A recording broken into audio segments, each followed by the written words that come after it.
So I've been playing Dragon's Dogma 2 for about 35 hours, and unless Sparking Zero comes out this year, this is my game of the year for sure. And I'm essentially nowhere in this game. It's been hitting on all cylinders for me since the beginning, and I really couldn't be any happier. Now, I understand this game's launch has been rocky for some just and unjust reasons, but I decided to tune all that out to formulate my own unbiased opinion and to avoid spoilers. Now, with the performance issues on PC, it seems to be very hit or miss. Some people saying they had horrible experiences, frame drops, crashes. Some people saying it's fine. Some people I know specifically with PC, they said that their experience has been great and they have no issues. So upgrade y'all PCs? I really don't know. I'm not a PC guy. I don't know what y'all need to do, but it's really hit or miss. With console, on the other hand, for me personally, it's been fine. There's been no single digit dips, crashes, or bugs, and with the new patch allowing us to turn off ray tracing and motion blur, there are some areas in the game that are less crowded with less to load in, where the frames do get noticeably higher. Probably not 60, but way higher than 30 or 40. But with that last patch, that was just something to kind of ease up on the game and not bottleneck it so much. This isn't the patch to fix the entire frame rate issue.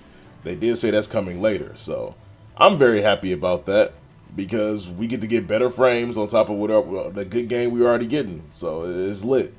I also seen people complaining about microtransactions, and listen, it's 2024, it's Capcom, and it's a AAA title. What did y'all expect? Look at DMC4 and DMC5. They also was helmed by Asuno, and they had hella microtransactions as well. But just like those games, the things you can buy can help you, but it's shit that you can get in the game by playing the game. They aren't shortcuts or cheat codes or pay to win items. You just play the game and you will get it, and it doesn't do much for you, honestly. Yes, it's a little boost, but you do not have to pay for those items. You can still fast travel in this game. And in game, you get the fast travel items for free by doing quests, the main quests. So even if you're not a side quester, you will get a fairy stone. You will get a port crystal.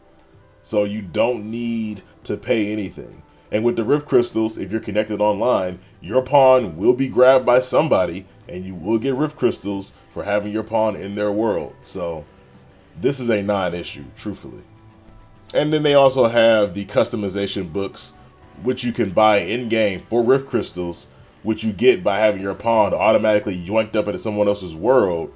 So, again, it's a non-issue. Just play the damn game. But back to me praising this game. I love the pawn chatter. They have so much to say compared to the first game, and their emotional depth is way deeper. They're happy, sad, angry, confused, anxious, even horrified, the whole 9 yards. But on this topic, I want to take this time to highlight my main pawn, Mr. Cisco, who is based on my in real life friend and rapper, Mr. Cisco. Please check his music on all available DSPs. I gave him the straightforward inclination because that's how he is in real life. And man, if I didn't create the sassiest, feistiest little bitch in all the lands, there isn't a single instance he ain't being rude, condescending, sassy, or just straight up a little bitch. Even to me, the Arisen. I thought he had Dragon's Plague a few times after he was mocking me for how much items I was picking up. But his little attitude made me realize something in this game when he was bullying an archer pawn who was clumsy. There are special interactions between pawns of different personalities. Recently, I grabbed up another mage who was of the calm inclination, and they butt heads like an old married couple. They have unique dialogue in and out of battle, so things are kept fresh and upbeat in the party, and just generally hilarious how she always checking him and keeping him in check about the bullshit he does.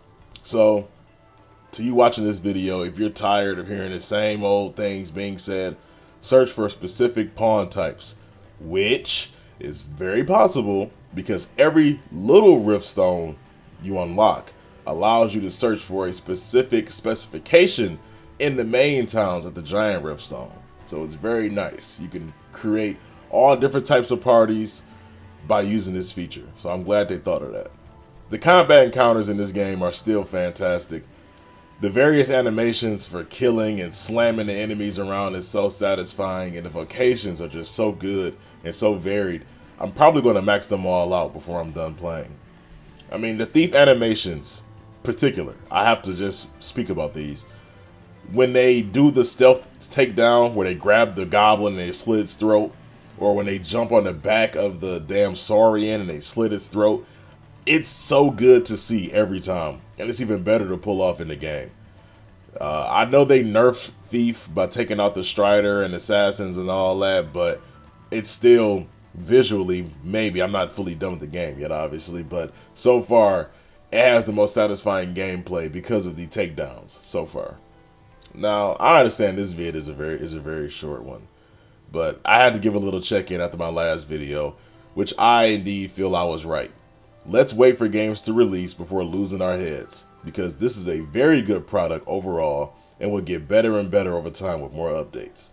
I understand the frame issue is a thing for a lot of people. They're having a lot of issues with it, but if the frame rate is the only thing that's really holding us back, the actual issue, not, you know, subjective things like, oh, I'm mad about the vocations or, you know, fashion souls. We're not talking about things like that. We're talking about things that are actually plaguing most players that they have an actual problem with, is the frame rate. If that's just the only issue, we should actually be very happy. And no, I'm not a bootlicker. I'm not eating up the slop. Think about it like this. Gamers gave Cyberpunk 2099 enough breathing room to come back from a point in time where they were literally bricking people's consoles. The Cyberpunk 2099 launch was so terrible, with so many bugs and glitches that still persist to this day. Even though they claim they fixed the game, it's still buggy as shit. People allowed them to come back from the depths of 2020 when that game first launched, with all the issues they had with save wipes, brick consoles, unplayable glitches, game-breaking glitches, everything like that. And we, right now in 2024, are complaining about frame rate. So when we compare these two things here, I think we're in the clear. We're good. We can kind of just huckle down and really just take it. And the frame rate issues are not that bad. I'm speaking from a console perspective. They are not that bad. I have not had any single digit fucking drops or anything like that. I'm not going to write off anybody else's experience, but I think overall it's fine, especially now we can turn on ray tracing and motion blur. It's a generally upgraded experience with more updates that's coming. So I think we should all just be cautious. We should all just be patient and let games come out before we start biting off the heads of the developers. Well, that's all I had to say for now. I just had to tap in with y'all real quick. I'm going to go back and keep exploring Dragon's Dogma 2 in this great open world. And I have to finish Final Fantasy VII Rebirth and do a video on that. Spoiler alert about that one though. I have very little positive things to say about that game.